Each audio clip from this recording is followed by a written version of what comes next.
Assalamualaikum warahmatullahi wabarakatuh. Apa kabar Anda jamaah Jaburan sekalian? Semoga selalu sehat dan bahagia ya. Kembali lagi bersama saya Diana Paramita di program acara Jaburan jelang berbuka puasa Ramadan pada live streaming Awal Media Nusantara. Wah, kita sudah memasuki 3 minggu di bulan Ramadan. Minggu ketiga di bulan Ramadan ini ya. Tentu saja kita sama-sama sudah memperingati Nuzulul Quran. Wah, Nuzulul Quran itu sebenarnya apakah hanya perlu diperingati atau bagaimana? Nanti kita akan sama-sama bahas dengan tema Nuzulul Quran merefleksi diri tak sekedar memperingati. Tentunya dengan narasumber yang mumpuni di bidangnya, yaitu Ustadz Haji Rahmat Hidayat SAG, MSI, selaku pengurus Lembaga Dakwah Nahdlatul Ulama Kota Semarang. Tapi sebelumnya saya turut mengundang Anda jamaah Jaburan untuk turut berpartisipasi dengan cara memberikan pertanyaan ataupun pernyataan melalui kolom komentar di bawah ini. Baik, saya sapa dulu. Assalamualaikum Ustadz. Ustadz Rahmat, apa kabar Ustadz? Alhamdulillah. Alhamdulillah baik, ya Ustadz ya. Iya. Puasa lancar ya Tat ya? Alhamdulillah. Alhamdulillah.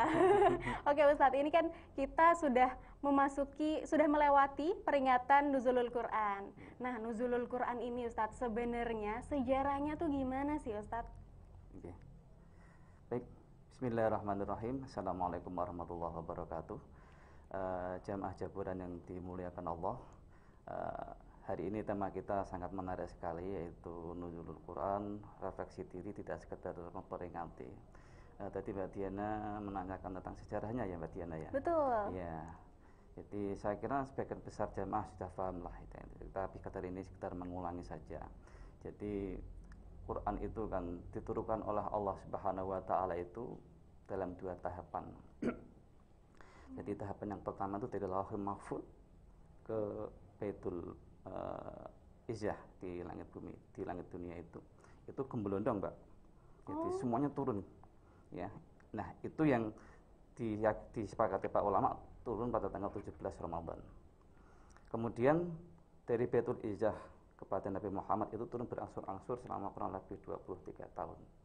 Itu. Jadi yang turun berangsur-angsur itu tahap kedua. Yang tahap pertamanya itu turun dari Lauhul Mahfuz ke Baitul Izzah itu gemblondong itu. Nah, dari malaikat Jibril diturunkan kepada Nabi Muhammad SAW yang saat itu sedang berkhalwat di Gua Hira ya. Beliau sedang merenung, sedang berpikir keras, kalau bahasa Jawa kita sedang bertirakat melihat kondisi umat manusia yang sudah demikian rusak. Oh ya. Maaf Ustadz, berhalwat itu berarti maksudnya berdua? Halwat itu artinya tuh menyendiri. Oh, oke. Berarti pemahaman kita selama ini salah ya Ustadz ya, berhalwat. Ya, karena kalau sekarang ini apa itu, kalau anak-anak muda perempuan sama laki-laki berdua itu disebut berhalwat. Itu kan saling bersendiri-sendiri. Baik. Tapi halwat sendiri artinya menyendiri, menjauh dari keramaian untuk mendapatkan petunjuk dari Allah Subhanahu wa Ta'ala. Seperti itu. Baik. Nah, turun kemudian seperti yang kita ketahui, wahyu pertama kali turun itu kan surat Al-Alaq ayat 1 sampai 5. Saya kira itu Mbak Diana. Oh, jadi turunnya dari ayat 1 sampai 5 surat Al-Alaq. Al-Alaq, ya. Bukan ayat 1 aja. Bukan, 1 sampai 5. Oke. Iya. Terus berarti kan ternyata ada 2 tahapan gitu ya Ustadz ya. 2 tahapan dari Lauhul Mahfuz ke Baitul Izzah dulu. Ini saya baru tahu sih Ustadz ya. Terus itu dan diturunkannya secara utuh gitu ya. Secara utuh 30 juz. Tapi benar seperti apa? Itu rahasia Allah. Wallahu a'lam gitu ya Ustadz ya, hanya Allah yang tahu. Kemudian diturunkan lagi ke Nabi Muhammad secara berangsur-angsur selama kurang lebih 23 tahun. Kenapa Ustadz kok diturunkannya itu nggak dari juz 1 aja sih Ustadz, biar orang yang hafal Al-Quran itu tuh bisa enak gitu Ustadz dalam mengarsipkan Quran itu bisa gampang, kenapa harus loncat-loncat gitu Ustadz? Iya, jadi diturunkannya Al-Quran secara berangsur-angsur itu diturunkan sesuai dengan kebutuhan saat itu. Gitu. Mungkin ada situasi tertentu yang harus diturunkan ayat tertentu, maka itu yang diturunkan. Ada peristiwa apa, itu yang diturunkan. Agar apa? Agar membekas di hati umat manusia. Itu. Biar sekalian kerasanya bareng gitu ya Iya, Ustadz ya. jadi Maksudnya sekali ngerasain terus langsung dikasih ajaran, oh ini iya, yang benar betul. gitu. Jadi ada kasus apa, turun ayat. Nah, itu kan lebih membekas, lebih mengena dibanding tidak ada apa-apa, turun ayat kita menghafalnya susah. Itu salah satu hikmah seperti itu. Jadi biar mudah untuk diingat, dihayati, dirasakan oleh umat manusia. Karena ayat Al-Quran itu kan sebuah pembelajaran ya Ustadz ya. Iya, betul. Bukan cuma asal nurunin gitu, Betul, selalu betul. disesuaikan dengan keadaan yang sedang terjadi di masa Iya, Nabi betul. Muhammad begitu Iya, ya betul. Ustadz ya. Oke Ustadz, terus kalau nuzulul Quran ini kan ada orang-orang yang memperingati sekali gitu. Tapi ada juga orang-orang yang ya udahlah nuzulul Quran mau nuzulul Quran aja gitu. Tapi sebenarnya hukum dari memperingati nuzulul Quran ini gimana sih Ustaz? Ya, ini hukum antar ulama ikhtilaf ya. Itu tidak hanya nuzulul Quran saja, tapi semua peringatan itu terjadi berbeda pendapat antar ulama. Tetapi selama di situ ada nilai-nilai kemanfaatan yang bisa kita ambil dari sebuah acara peringatan, entah itu apapun peringatannya, itu kan boleh-boleh saja, bahkan mungkin bisa menjadi hal yang bagus untuk terus diadakan. Misalnya peringatan Maulid Nabi untuk mengingat Rasulullah sehingga muncul rasa cinta kepada Rasulullah lah ya. Itu kan juga hal yang bagus. Termasuk nuzul Quran itu dalam rangka apa? Agar umat Islam itu kembali ingat bahwa kita itu punya pegangan kitab suci yang bisa menyelamatkan kita kalau kita mengikutinya. Nah, itu bimbingan langsung dari Allah melalui kitab sucinya itu kan begitu. Jadi sehingga muncul ghirah, muncul semangat untuk kembali mengkaji, mempelajari, memahami, kemudian mengamalkan dalam kehidupan sehari-hari. Begitu Mbak Diana. Iya ya Ustadz. Saya mau mundur sedikit nih. Ya. Tadi kan kita sudah bahas soal ayat pertama kali turunnya Al-Quran itu kan Iqra gitu. Iqra, iya betul. Ya. Iqra ini kan artinya ini fi'il amr gitu, Iya. perintah Iya. gitu, bacalah. Kenapa sih Ustadz kok bacalah gitu yang diturunkan pertama kali? Kenapa tidak perintah yang lain begitu? Iya. Ini pertanyaan cerdas ini Mbak Diana ini ya. Kenapa firman Allah yang pertama kali turun kepada Rasulullah itu berbunyi Iqra bismi rabbikal ladzi khalaq. Jadi perintah membaca. Perlu kita fahami Mbak Diana dan para jamaah jaburan sekalian bahwa di dalam Al-Quran itu ada dua kata yang artinya sama, yaitu membaca ya, bacalah gitu. Jadi dari kata tala dan qoro'ah ya. Tala. Ya, tala itu nanti ada kalimat bentukan jadi tilawah. Tilawah itu membaca. Gitu. Itu kan maka ada tilawatil Quran. Iya. Itu membaca Quran. Nah, ada lagi perintah tadi, Iqra. Ini di mana bedanya? Kalau tala di dalam Quran itu sebutkan difahami, kalau tala itu mesti berkaitan dengan membaca teks dan objeknya hanya satu, yaitu kitab suci, firman Tidak Allah. ada tilawah buku gitu, tidak ada tilawatil ya, kutub nggak ada, lomba tilawatil kutub nggak ada, adanya musabaqah tilawatil Quran. Nah, iya. nanti kalau kitab itu musabaqah qiraatul kutub. Ya itu. Jadi ini saya jelaskan dulu yang tala tadi. Jadi kalau kalimat tala tilawah itu membaca teks kitab suci. Itu ya, jadi jelas hanya membaca teks, kemudian objeknya hanya satu, yaitu kitab suci firman Allah. Gitu. Tetapi kalau qoro'a itu membaca, karena awal arti qoro'a itu asalnya artinya menghimpun, Mbak. Jadi misalnya Diana ya, kemudian restoran, kemudian nasi, makan gitu ya, misalnya ada beberapa kata di situ ya.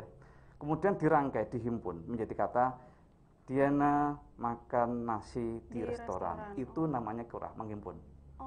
Nah, gitu. Terus kata itu dimaknai sebagai membaca. Nah, dari berbagai sumber. Iya. Nah, kemudian secara luas perintah Iqra di situ tidak ada objek, Mbak. Ketika dibaca Iqra, Nabi bertanya, "Ma aqra?" Apa yang saya baca? Jadi nggak ada objeknya, nggak disebutkan objeknya oleh Quran di situ. Nah, di sini dimaknai oleh para tafsir, berarti Quran di situ, perintah membaca di situ, membaca dalam pengertian tidak harus tekstual. Membaca bisa menyampaikan, bisa menelaah, bisa meneliti, bisa mengeksplor. Dan objeknya siapa? Objeknya apapun yang bisa dijangkau dengan kata Qur'an tadi. Jadi oleh karena itu membaca fenomena alam itu bagian dari qiraah. Itu yang sudah Allah perintahkan. Iya, jadi tidak awal Allah diperintahkan baca, itu baca segala hal. Jadi hanya tekstual saja, tapi membaca ayat-ayat Allah, fenomena-fenomena alam yang terjadi, kemudian membaca kondisi masyarakat, termasuk membaca kondisi diri kita, potensi yang ada pada dalam diri kita, ini namanya Quran. Nah, kenapa Iqra yang dibaca? Karena diyakini dengan kemampuan membaca ini akan menyampaikan manusia kepada kebahagiaan dunia dan akhirat. Orang-orang yang mampu membaca, ya, membaca itu pasti dia akan mendapatkan kesuksesan hidup dunia dan akhirat. Membaca dalam pengertian luas, Mbak ya. Dari pengertian luas yaitu ya misalnya kalau fenomena inilah pandemi ini, corona muncul. Ini kan sebuah ayat Allah. Harus dibaca. Semua membaca. Para pakar membaca. Kita rakyat biasa juga turut membaca, iya, menyesuaikan diri. Iya, dibaca, kemudian akhirnya ketemulah vaksinnya dan sebagainya. Ya kan? Ini sebagai solusi. Nah, kita juga begitu membaca. Oh, harus mengikuti protokol kesehatan sebagainya agar kita terhindar dari penyakit ini. Nah, kemampuan membaca inilah yang mengantarkan manusia nanti mencapai kebahagiaan dan akhirat. Nah, inilah yang mestinya kita lakukan. Jadi, peringatan nuzulul Quran itu mestinya sebagai momentum yang tepat untuk meningkatkan kemampuan membaca kita. Tidak membaca tekstual saja, tapi membaca segala hal, ya. Fenomena, kemudian potensi diri kita, membaca masyarakat dan sebagainya, agar kita mendapatkan kesuksesan dalam hidup di dunia dan akhirat nanti. Saya kira itu, Mbak Dina. Dalam sekali ternyata Ustadz ya. Iya, betul. Saya baru tahu. Iya, makanya kirain karena selama ini yang kita sering dengar itu kalau misalkan kita males baca gitu ya Ustadz ya, Indonesia ini kan masih minat bacanya rendah. Iya, betul. Kemudian ada orang-orang yang menggaungkan, ya bacalah orang ayat Al-Quran pertama yang turun aja Iqra gitu. Iya. Taunya ternyata tidak sesempit itu gitu ya Ustadz ya. Iya. Ternyata maknanya dalam sekali. Iya. Oke, nanti kita akan bahas lagi Ustadz lanjutannya. Namun jangan kemana-mana, Anda jamaah Jaburan, tetap bersama kami setelah yang satu ini. Di masa sulit ini banyak kesempatan untuk berbuat baik, tapi harus tetap jaga kesehatan. Kalau saya hanya percaya yang punya bukti ilmiah. Hasil uji khasiat membuktikan minum 2 saset tolak angin setiap hari meningkatkan jumlah sel T, indikator meningkatnya daya tahan tubuh. Yang pintar dong, pilih yang punya bukti ilmiah. Orang pintar minum tolak angin.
Dapur Netizen, spesial sop iga bakar yang bisa bikin lidah bergoyang. Di Dapur Netizen ada menu yang lezat banget seperti soto Betawi, nasi goreng kambing, nasi goreng rempah, dan ini loh menu favorit nasi goreng cumi hitam. Dan di Dapur Netizen banyak sekali loh menu-menunya. Selain itu ada sop iga rebus, ada juga wedang rempah, wedang uwu, wedang jahe, dan ini loh sop iga bakar yang recommended. Langsung aja Anda bisa kunjungi Dapur Netizen di Food Court Candilan Apartemen Semarang lantai 1. Atau Anda juga bisa kunjungi di Instagram Dapur Netizen. Anda juga bisa memesan melalui GoFood dan juga GrabFood. Selamat mencoba. Keluarga Cemara Semarang, hunian kos-kosan kekinian Kota Semarang. Tentu jika Anda ingin mencari hunian kos-kosan yang aman, nyaman, langsung aja bisa kunjungi Kosan Al Zahra di Jalan Mito Juwo Dalam nomor 9 dan di Kosan Azkia, Jalan Kencono Wungu Timur 1 nomor 6. Atau bisa kunjungi WhatsApp 0821 366 94849.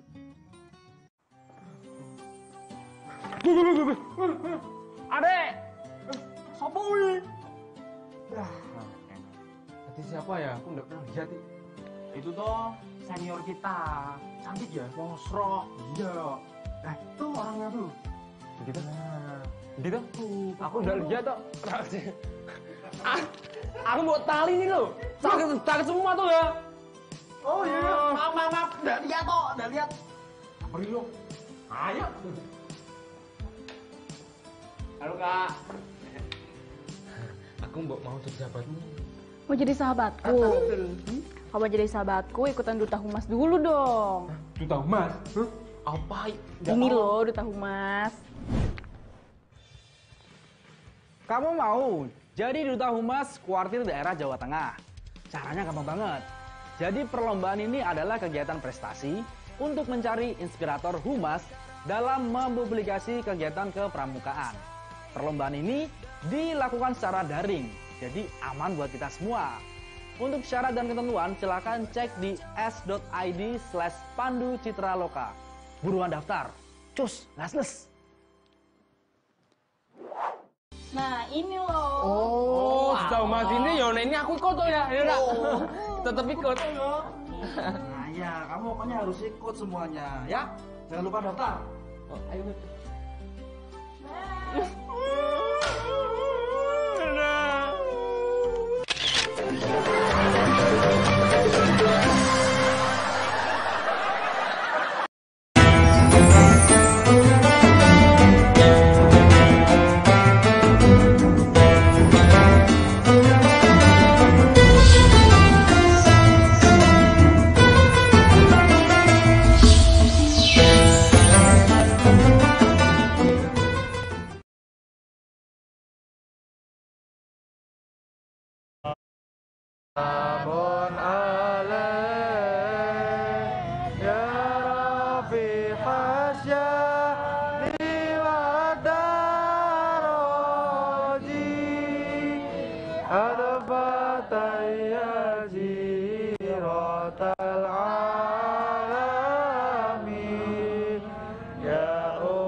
Nusantara yang terima kasih sudah hadir di studio kami, dan dapat diketahui juga bahwa kami semua yang sudah hadir di studio ini sudah mematuhi protokol kesehatan. Kita sama-sama jaga diri dan jaga orang lain, dan kita sama-sama perangi pandemi COVID-19 ini.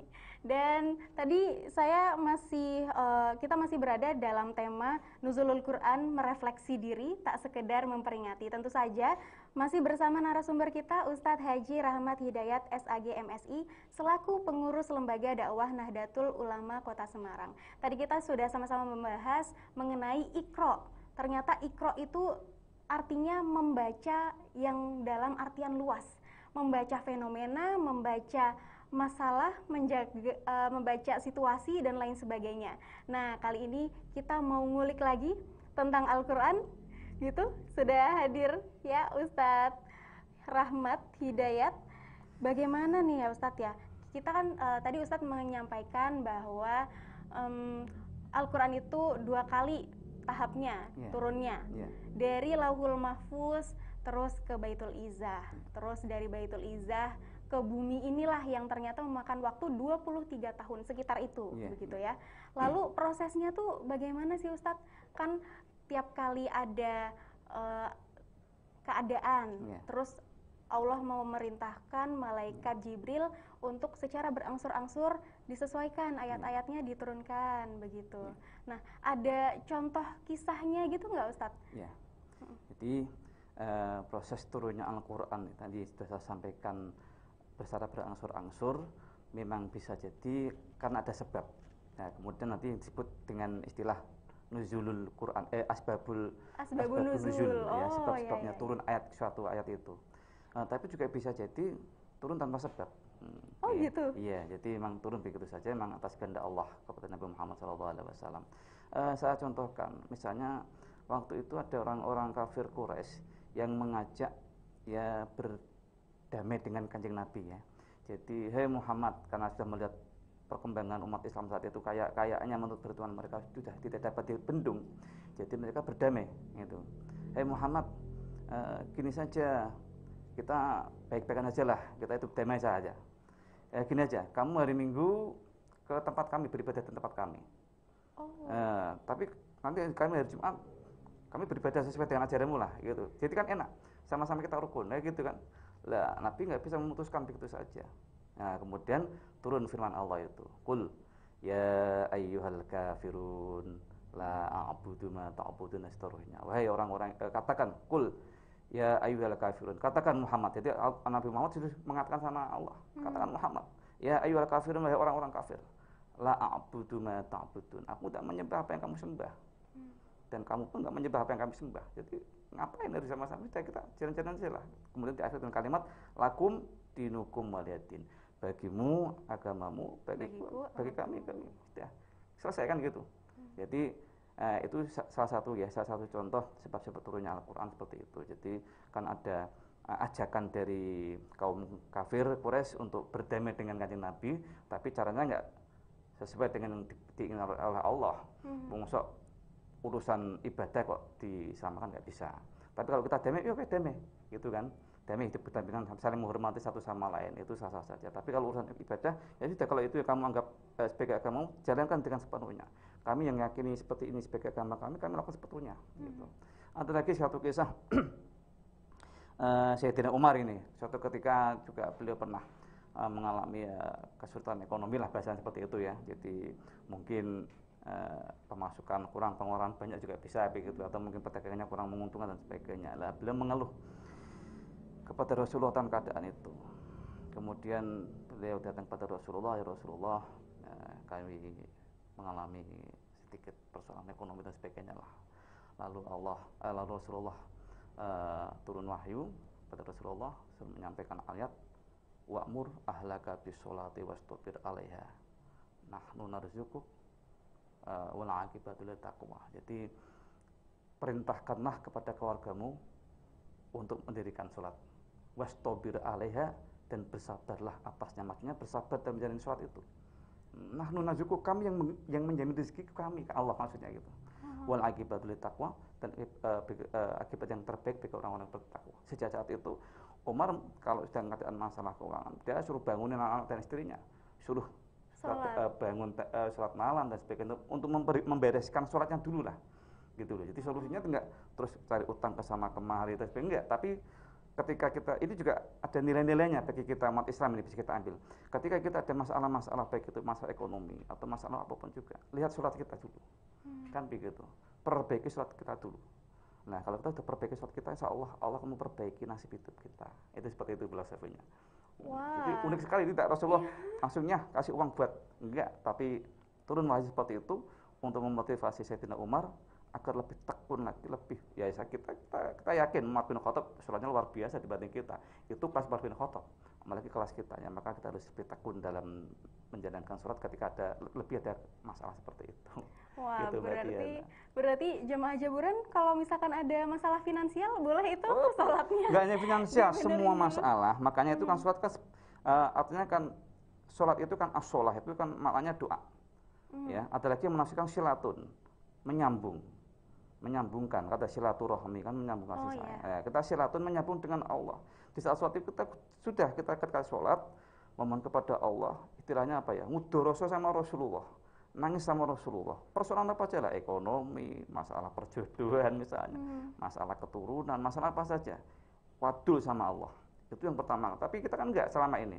Ketika ada masalah, kita ngomong Curhat dulu di sama sosial manusia.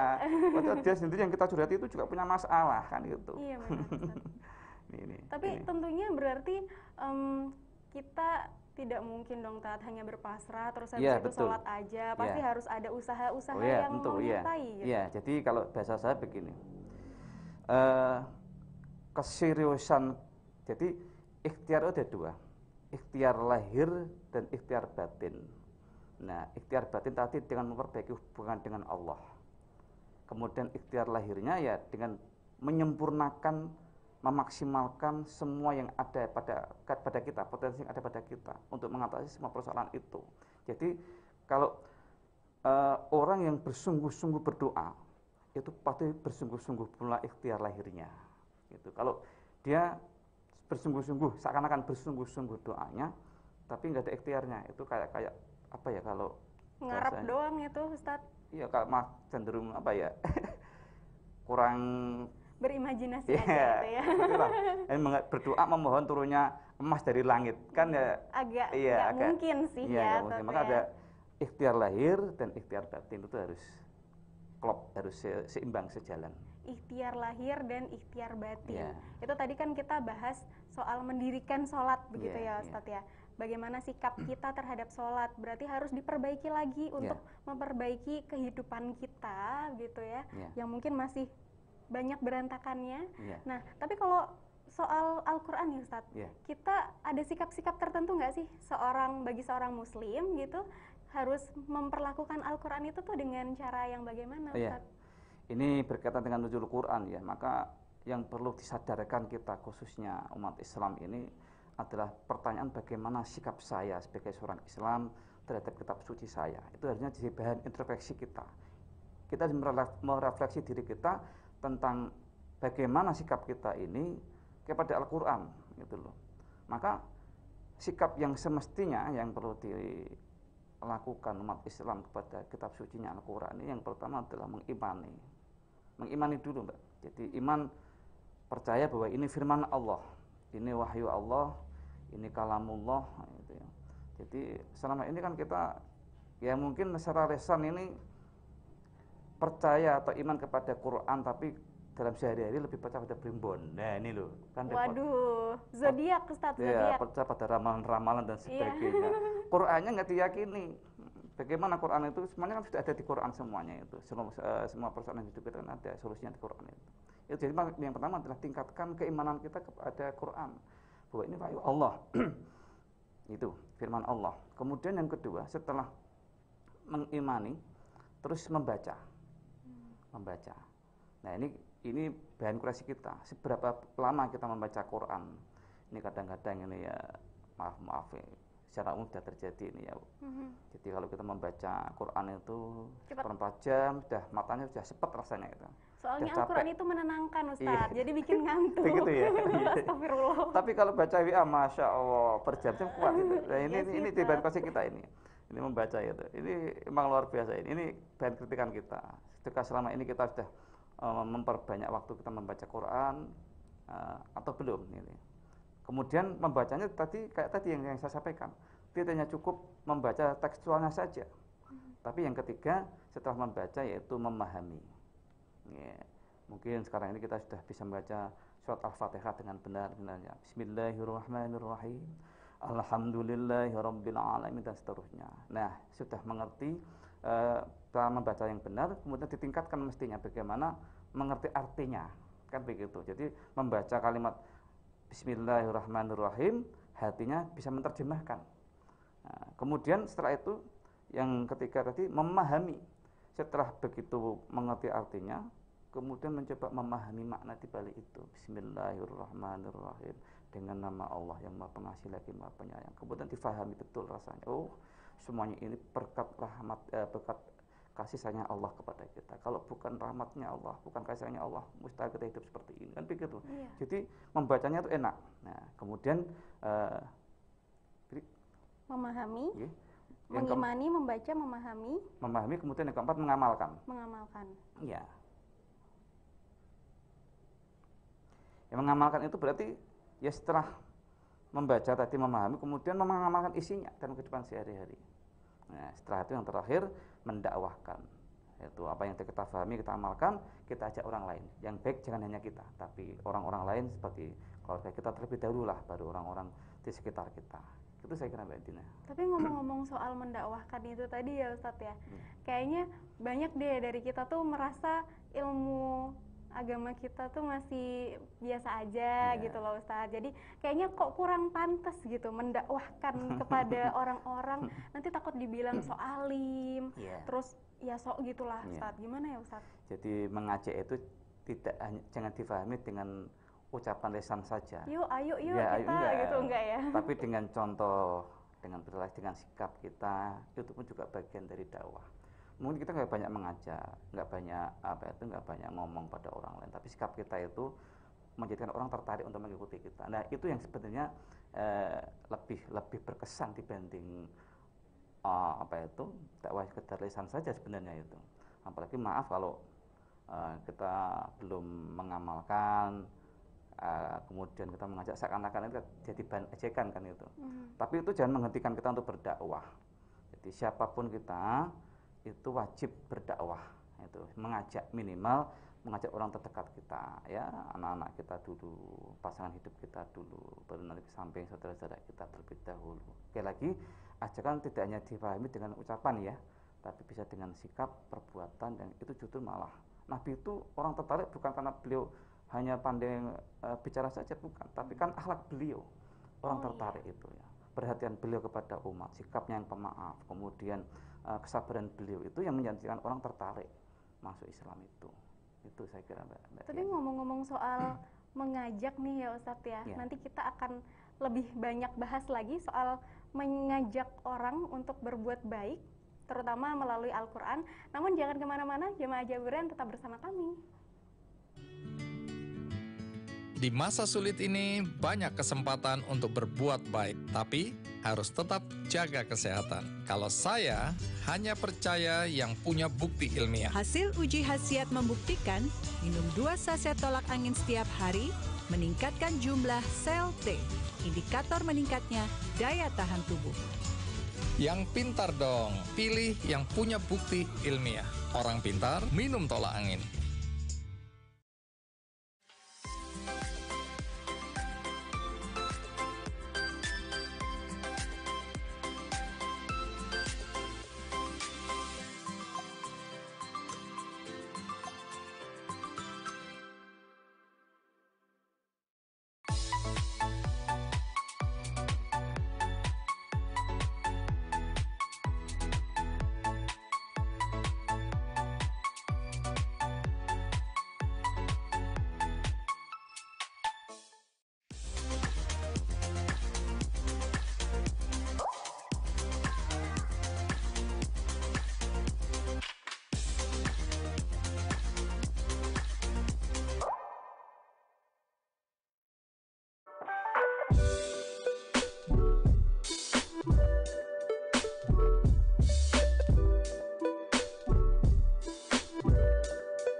Dapur Netizen, spesial sop iga bakar yang bisa bikin lidah bergoyang. Di Dapur Netizen ada menu yang lezat banget seperti soto Betawi, nasi goreng kambing, nasi goreng rempah, dan ini loh menu favorit nasi goreng cumi hitam. Dan di Dapur Netizen banyak sekali loh menu-menunya. Selain itu ada sop iga rebus, ada juga wedang rempah, wedang uwu, wedang jahe, dan ini loh sop iga bakar yang recommended. Langsung aja Anda bisa kunjungi Dapur Netizen di Food Court Candilan Apartemen Semarang lantai 1. Atau Anda juga bisa kunjungi di Instagram Dapur Netizen. Anda juga bisa memesan melalui GoFood dan juga GrabFood. Selamat mencoba. Keluarga Cemara Semarang, hunian kos-kosan kekinian Kota Semarang. Tentu jika Anda ingin mencari hunian kos-kosan yang aman, nyaman, langsung aja bisa kunjungi Kosan Al Zahra di Jalan Mito Juwo Dalam nomor 9 dan di Kosan Azkia Jalan Kencono Wungu Timur 1 nomor 6, atau bisa kunjungi WhatsApp 0821 366 94849.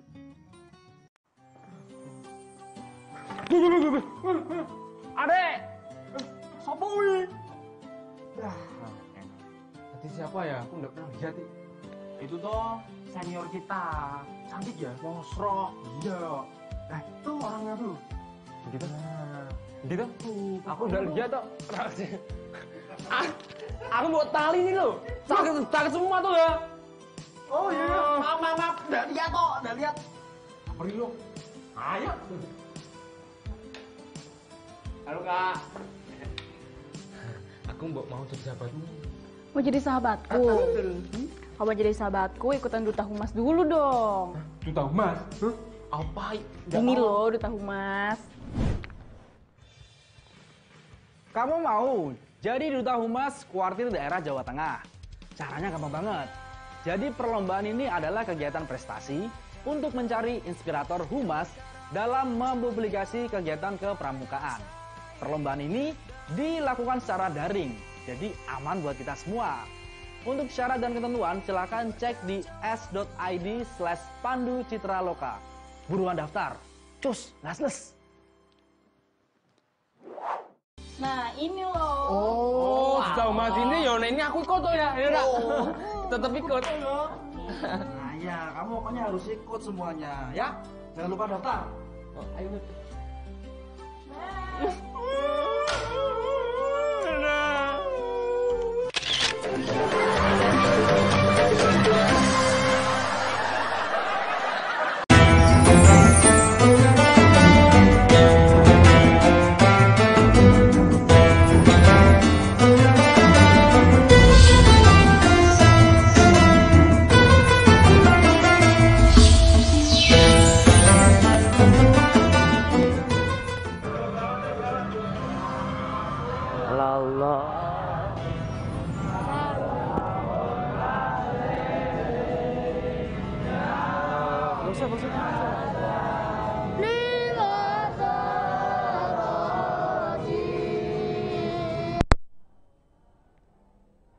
Terima kasih jamaah Jaburan, Anda masih bersama kami. Tadi kita sudah membahas soal sikap Muslim terhadap Quran, yaitu mengimani, membaca, memahami, mengamalkan, dan mendakwahkan. Nah, ngomong-ngomong soal mendakwahkan nih ya Ustadz ya, kan tadi Ustadz Rahmat sudah menjelaskan bahwa mendakwahkan itu nggak mesti ayo kita sholat jemaah di masjid, bukan seperti itu, tapi mencontohkan begitu ya Ustadz ya. Namun Ustadz, banyak hal di suatu kondisi tuh masih banyak yang kita tuh kayak takut ria gitu loh Ustadz. Jadi misalkan nih kita lagi nungguin dosen di kampus gitu, terus aduh pengen baca Quran deh, rasanya tuh pengen bawa Qurannya tapi mau ngeluarin tuh rasanya malunya karena takut dinilai pamer atau ria. Itu gimana dong Tat? Caranya? Apakah memang ya udahlah ibadah tuh sembunyi-sembunyi aja lah gitu atau gimana? Jadi saya kira itu kondisi hampir sama kita alami semua. Yang penting yang perlu kita tekankan dalam hati kita adalah niatnya karena Allah tuh. Jadi dibenerin dulu niatnya.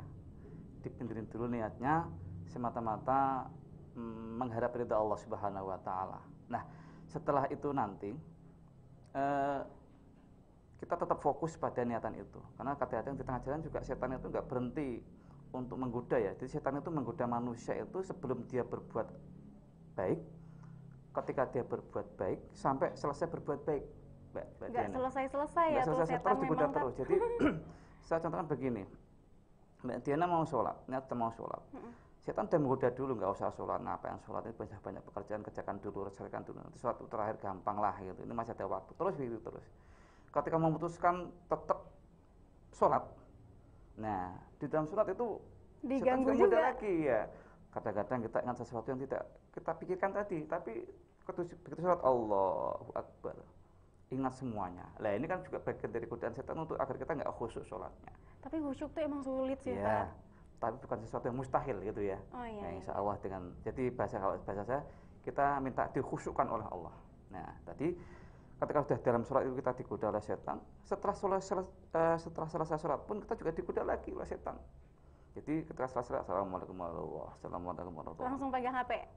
Bukan, jadi muncul perasaan, ada perasaan mungkin ujub, merasa lebih baik dibanding teman-temannya yang nggak sholat, yang belum sholat. Itu juga godaan setan, Pak. Iya, itu bagian dari godaan setan. Jadi bagaimana bisa mengurangi nilai pahala kita dan seterusnya itu. Padahal kita kalau udah sholat tuh lega gitu loh, Ustaz. Iya, jadi lega dan berkata nanti kita mensyukuri. Alhamdulillah Allah memilih saya untuk menjadi taat kepadanya. Ya Allah, terimalah sholat saya. Sekurang apapun, seburuk apapun sholat saya, terimalah ya Allah, ya Allah. Gitu. Jadi ada perasaan bahwa sholat saya ini nggak pantas untuk Allah, tapi tetap bermohon pada Allah agar sholatnya itu diterima oleh Allah Subhanahu Wa Taala. Ya Allah. Demikian juga gini, Ya, kita puasa gini ya, puasa. Mungkin godaan setan pertama kali nggak usah puasa, ngapain puasa, siang-siang lapar, gitu kan. Nah, kemudian kita paksa untuk puasa, kita berangkat sahur, puasa. Nah, di dalam puasa pun juga nanti setan juga menggoda dengan berbagai hal yang bisa membatalkan puasa kita atau mungkin mengurangi nilai pahala puasa kita ya, dengan dengan ghibah, dengan mungkin kita marah dan sebagainya, kan sudah mengurangi itu.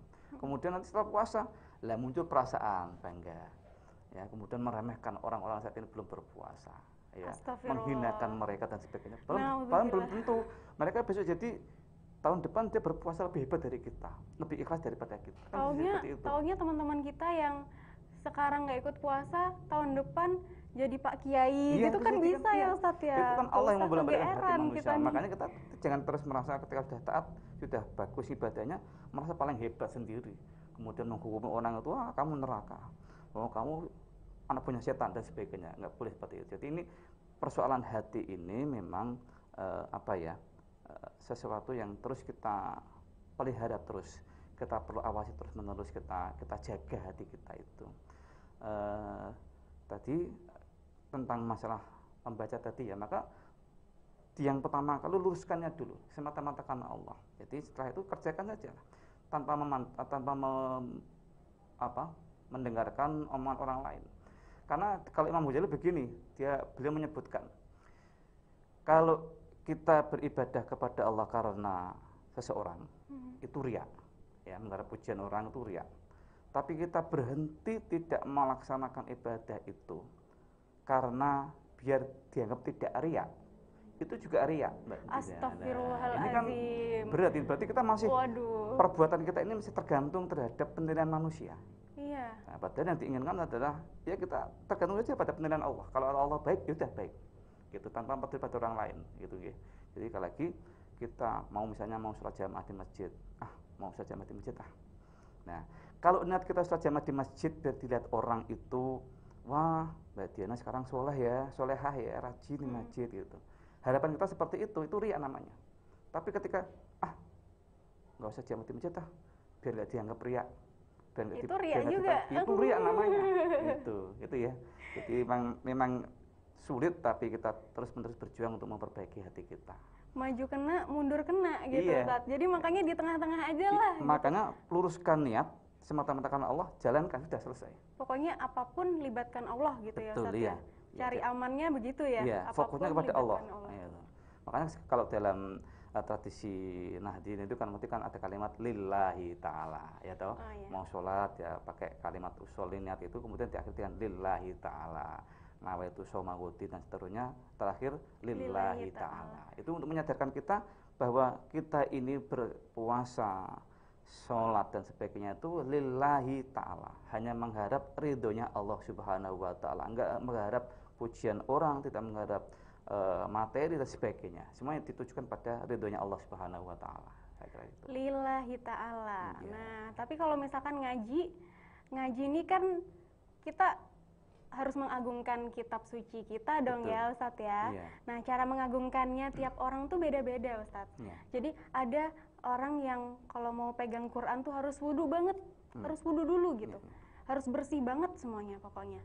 Tapi ada orang-orang yang beranggapan ya udahlah, langsung baca aja lah, orang udah keburu kangen sama Al-Quran gitu Ustadz. Gimana ya tuh Ustadz? Ya, jadi ada adab lahiriah, juga ada adab batiniah ya. Nah, yang Mbak Diana masukkan itu berkaitan dengan adab-adab lahiriah. Ini memang ada beberapa pendapat ulama. Seperti kita, sikap kita, adab kita terhadap Al-Quran adalah, ini para jamaah jabaran sekalian, ya karena ini kita anggap sebagai firman Allah, kitab suci ya, sepertinya kita menjadikan dia memang sesuatu yang suci. Maka ketika kita hendak membaca Al-Quran, seyogianya ini sebaiknya ya kita dalam keadaan suci, berwudu terlebih dahulu, kan begitu ya. Kemudian membacanya menghadap kiblat gitu. Kemudian membaca dengan tartil, dengan pelan-pelan, nggak usah tergesa-gesa sehingga menghilangkan semua hukum-hukum tajwid, makhraj dan sebagainya itu. Kemudian dibaca dengan penuh pemahaman, dengan penuh penghayatan ya, sehingga ayat yang kita baca itu betul-betul meresap dalam hati kita. Itu adab-adab lahiriah ya.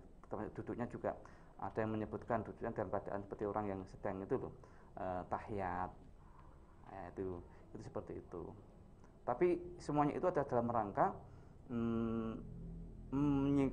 menjadikan atau menempatkan Quran sebagai sesuatu yang suci, sebagai firman Allah, sudah sepertinya diperlakukan sebagai sesuatu yang suci pula gitu. Sebagaimana mestinya gitu ya Ustadz ya. Kalau memang dalam keadaan seperti yang Mbak Diana sebutkan tadi, ada beberapa kelompok atau beberapa orang yang seperti itu tadi, ya itu monggo-monggo saja. Tapi sikap kita terhadap orang teman-teman para kaum Nahdliyin itu betul-betul menghormati. Kalau ulama-ulama sepuh itu bahkan megangnya aja nggak sembarangan, megangnya nggak boleh cengkeh gitu, iya, begini seakan-akan didekapkan ini, gitu kan. Itu untuk bentuk penghormatan kita kepada Al-Quran. Turunnya 23 tahun, lama banget. Iya, tapi lebih daripada itu adalah penghormatan yang sesungguhnya adalah bagaimana kita memahami dan mengamalkan isi Al-Quran itu dalam kehidupan sehari-hari. Itu yang jauh lebih penting sebenarnya.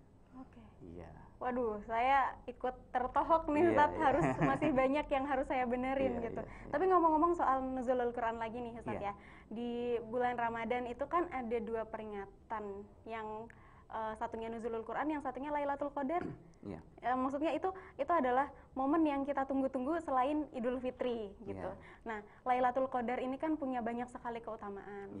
Kemudian apakah nuzulul Quran juga memiliki keutamaan yang sama gitu? Bagaimana cara kita untuk memperingati, mengamalkan, memaknai nuzulul Quran sendiri itu? Jadi kaitan dengan antara Lailatul Qadar dan nuzulul Quran itu beberapa pendapat ulama seperti ini Mbak Diana dan para jamaah jabaran sekalian. Jadi tadi sudah saya sampaikan, turunnya Al-Quran secara utuh gemblondong itu dari Lauhul Mahfuz ke Baitul Izzah. Nah, itu kan terjadi sekali itu. Itu yang dinamakan Lailatul Qadar. Ada yang menyebut seperti itu. Kemudian ada yang menyebut turunnya wahyu pertama kali itu terjadi pada tanggal 17 Ramadan, itulah Lailatul Qadar. Nah, ulama yang berpendapat seperti itu hanya menyebut jadi Lailatul Qadar itu terjadi hanya sekali saat itu juga, gitu ya. Kemudian tetapi ada hadis lain yang menyebutkan bahwa Lailatul Qadar itu terjadi berulang-ulang setiap tahun di setiap bulan Ramadan. Bahkan Nabi sendiri memerintahkan carilah Lailatul Qadar itu di 10 hari terakhir, di malam-malam ganjil, kan begitu. Nah, bagaimana keutamaannya? Ya, kalau melihat pendapat kedua pendapat ini jadi sama-sama memiliki keutamaan. Jadi Lailatul Qadar juga punya keutamaan, yang nuzulul Quran juga memiliki keutamaan. Ya. Jadi keutamaannya itu adalah memperingati turunnya Al-Quran sebagai pedoman hidup manusia. Mengingatkan kita untuk merevisi diri gitu ya, Ustaz ya. Hubungan kita terhadap Al-Quran itu bagaimana? Jadi gitu kita harus merenung bagaimana hubungan kita dengan Allah, hubungan kita dengan sama manusia, dan semuanya itu sudah ada semuanya di dalam Al-Quran jawabannya. Hubungan kita dengan Allah bagaimana dengan manusia dan alam semesta, semua di Quran sudah ada semuanya. Itu. Jadi kemudian berkaitan dengan Lailatul Qadar memang disebutkan bahwa malam itu lebih baik dari 1000 bulan. Gitu. Oke, malam itu lebih baik dari 1000 bulan. Nanti kita akan lanjut lagi Ustadz ya. Tapi sebelumnya ada jeda yang mau lewat dulu. Di masa sulit ini banyak kesempatan untuk berbuat baik, tapi harus tetap jaga kesehatan. Kalau saya hanya percaya yang punya bukti ilmiah. Hasil uji khasiat membuktikan minum 2 saset tolak angin setiap hari meningkatkan jumlah sel T, indikator meningkatnya daya tahan tubuh. Yang pintar dong, pilih yang punya bukti ilmiah. Orang pintar minum tolak angin.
Dapur Netizen, spesial sop iga bakar yang bisa bikin lidah bergoyang.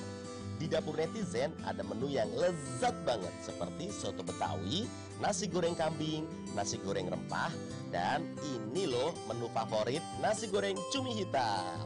Dan di Dapur Netizen banyak sekali loh menu-menunya.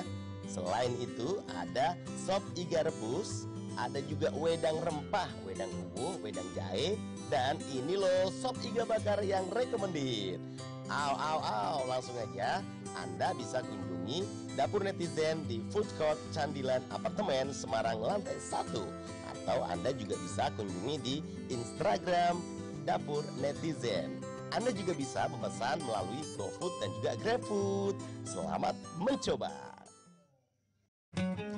Keluarga Cemara Semarang, hunian kos-kosan kekinian Kota Semarang. Tentu jika Anda ingin mencari hunian kos-kosan yang aman, nyaman, langsung aja bisa kunjungi Kosan Al Zahra di Jalan Mito Juwo Dalam nomor 9 dan di Kosan Azkia Jalan Kencono Wungu Timur 1 nomor 6, atau bisa kunjungi WhatsApp 0821 366 94849.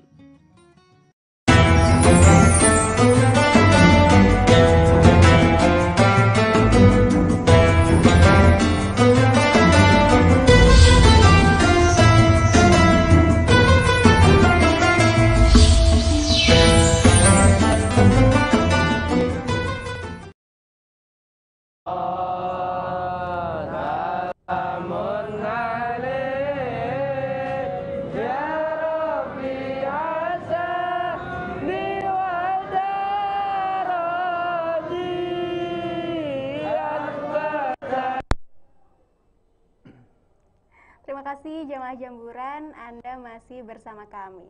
Ya, kita masih dalam tema Nuzulul Quran, merefleksi diri tak sekedar memperingati. Tentu saja masih bersama Ustadz Haji Rahmat Hidayat SAG MSI selaku pengurus Lembaga Dakwah Nahdlatul Ulama Kota Semarang. Ustadz, di Ramadan ini kan kita tuh berlomba-lomba buat menghatamkan Al-Quran gitu ya. Jadi di mana-mana tuh banyak banget yang tadarus Quran. Pokoknya sebulan nih harus hatam gitu. Tapi gimana nasibnya orang-orang yang masih baca Qurannya tuh masih setengah-setengah gitu loh Ustadz. Jadi akhirnya mereka memutuskan untuk menyimak aja. Apakah itu pahala mereka jadi berkurang atau bagaimana Ustadz? Ini sebelum saya menjawab yang pertanyaan Mbak Diana tadi, saya awali dulu ya. Jadi tradisi tadarus Quran itu juga mengikuti sunnah Nabi. Jadi Nabi itu dulu juga begitu, darusan sama malaikat Jibril. Jadi Nabi membaca, disimak malaikat Jibril, kemudian begitu juga sebaliknya. Jibril membaca, kemudian disimak ayat itu, menentukan ayat-ayatnya, urutan-urutannya dan sebagainya, itu juga bacaan-bacaannya. Nah, berkaitan dengan tadi, bagaimana dengan orang-orang yang belum bisa baca Quran? Itu kalau secara pribadi saya tetap menganjurkan belajar terus-menerus, karena belajar itu tidak mengenal batas usia. Yang belum, bahkan saya punya pengalaman, saya dulu tuh kan mengajar privat ini Mbak Diana. Murid pertama kali saya itu usia 70 tahun. Masya Allah. Iya. Rumahnya Jalan Kanvar Banyumanik. Itu jauh. Saya mau ke rumahnya nggak boleh, nggak mau Ustaz. Saya ini murid, saya kepengen simak jenengan. Nah, serius, dia datang ke rumah saya, iya betul, usia 70 tahun. Dia pensiunan PTPN itu. Beliau itu kalau boleh saya sebutkan namanya Mbah Jono namanya itu. Sekarang beliau sudah meninggal, Masya Allah. Itu dia mulai belajar dari nol. Dari mengenal huruf, sampai Al-Quran, sampai khatam, Masya Allah. Dia mulai belajar dari semua dari awal semua, termasuk latihan sholat dan sebagainya itu. Nah, makanya tetap kewajiban kita itu adalah belajar, karena Iqra tadi adalah untuk memberikan kita semangat terus belajar, membaca terus. Kalau kita belum bisa baca, ya belajar membaca. Bagaimana caranya? Nah, cuma memang kemampuan orang kan berbeda-beda. Nah, itu yang tidak bisa ditentukan. Ya. Kemudian bagaimana hukumnya kalau sekedar membaca saja? Bagaimanapun orang yang membaca itu lebih utama dibanding mendengarkan. Tapi tidak mengatakan percuma loh ya, enggak. Tetap dia dapat pahala, tetap mendapatkan keberkahan Al-Quran karena telinganya dia mendengarkan bacaan Quran. Tapi presentasinya mungkin beda. Betul, karena kalau membaca berarti kan lisannya mengucapkan, matanya melihat, telinga mendengar. Tapi kalau hanya mendengar saja, hanya satu panca indera saja kan gitu. Maka tetap kualitasnya tetap berbeda. Tapi untuk yang baru belajar gitu Ustadz, mungkin dari segi pelafalan itu berbeda. Pada akhirnya maknanya juga berbeda gitu. Nah, itu kan maksudnya merubah arti gitu. Apakah yang belajar itu menjadi dosa Ustadz karena artinya jadi berubah? Kalau dia masih dalam taraf belajar tidak berdosa, dia masih belajar. Bahkan kata Nabi itu orang yang belajar itu paling 2 kali lipat, yaitu dia membaca kemudian kesusahannya itu pun dinilai oleh Allah. Kalau Mbak Diana baca Quran karena sudah lancar ya 1 kali, tapi kalau orang susah membaca Quran dia 2 kali Mbak. Jadi kesusahannya diganjar oleh Allah. Tapi jangan terus kalau begitu ya kita belajar terus, enggak. Jadi ada peningkatan. Mbak Diana sudah baca Quran sudah bagus, tingkatkan pada mungkin tafsirnya, mungkin terjemahannya dan sebagainya. Dia harus peningkatan terus gitu. Waduh. Iya.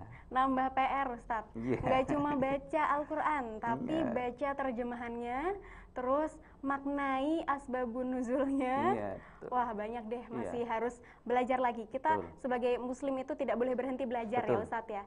Untuk menutup pertemuan kita Ustadz, apa ada yang masih ingin disampaikan untuk jemaah Jaburan sekalian? Ya, tadi hanya menyambung dari Mbak Diana tadi. Firman Allah pertama kan Iqra, perintahnya kan membaca. Yuk kita lebih meningkatkan semangat kita dalam belajar dalam segala hal ya, membaca dalam segala hal, belajar untuk segala hal ya. Membaca tekstual, kemudian mendapatkan informasi banyak-banyaknya, membaca alam, membaca kondisi diri, sehingga kita akan menjadi manusia-manusia yang bahagia dunia dan di akhirat. Saya kira itu Mbak Diana.